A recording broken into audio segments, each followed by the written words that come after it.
المسلم عبد الغني الشنة مدعو عبد الغني الغليظ مهرب مخدرات مغربي منطقة بوعرف عمره 33 سنة.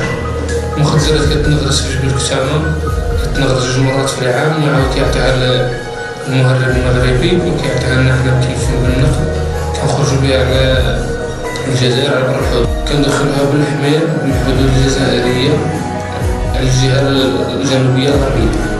الطرق والمعيشة هي اللي دفعتنا نديرو هاد الخدمة هادي. المعيشة غالية والخدمة مكانش، حنا فهاد الشتا هذا البوطات ديال لي غاز كيجيبوهم العيالات فوقهم كيوصلوهم بشقات النفوس للدار، وهذا الشيء هو اللي خلى الشباب المغربي يزيد هذا التهريب هذا وهذا الريسك هذا.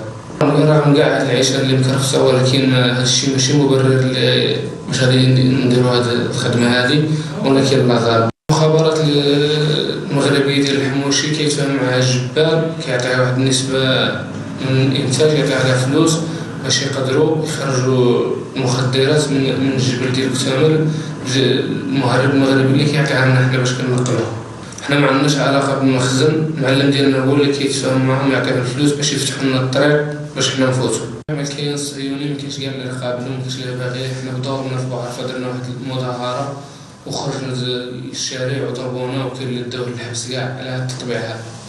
عندي شي جيراني ضباط في الجيش الملكي حتى هما راضيينش بهذا التطبيع ديال الكيان الصهيوني، كنت طلعت لهم فرصة حتى هما يهربوا، ما قابلينش بهذا التطبيع هذا.